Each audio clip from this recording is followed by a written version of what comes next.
I bonds are a great investment, at least currently, because it's earning 7.12% of interest, which is significantly better than many other investments, including the stock market, because the stock market as of now on February 4th is in the bubble zone.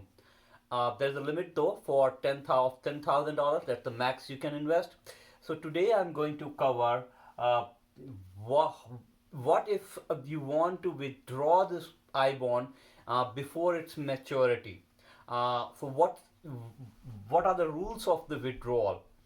Because at some point the reason for the withdrawal could be as simple as that you need that money, or maybe you feel that at some point of time, for example right now it's 7.12%, at some point of time as our interest rate or the inflation starts reducing over the period of next 2 years or 3 years, at some point of time it will be giving you only like 2% or 3%. At that point of time maybe the stocks will be giving a potentially better return, and that will make a case when you will be willing to withdraw prematurely the I bond. So what those rules are? So rules are very simple. Number one, you cannot withdraw this before 1 year. So I invested, for example, my I bond in like a month ago, and I will like in January, let's say 15, 2022. I cannot withdraw it before January 15, 2023.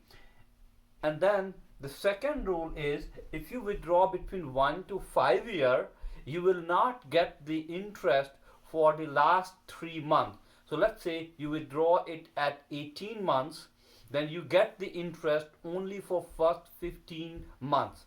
Now there may be a good reason to withdraw it, let's say at 20 months from now, when the interest rate now has been reduced to only 2%.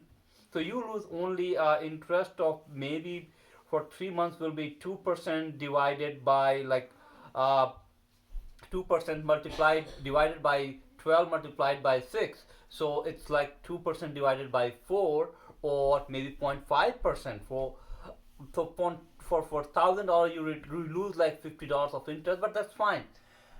So that is one simple thing that you need to keep in mind. If the interest rate is still high, you can keep continuing it unless you need it for something else. After 5 years, you can withdraw it at any point of time.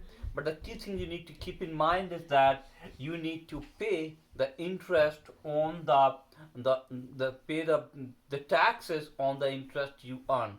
So those interest you will get a whatever maybe a paper on the interest, and make sure you include that earning in your tax return when you file.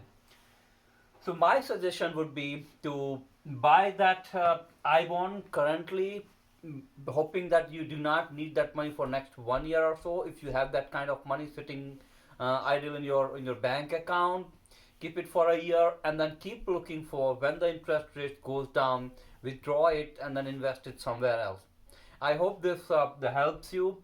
And if you have any questions, comment in. One warning: I'm not a certified CPA or anything like that. Use this information for asking questions to your CPA and do your own calculation. Thank you.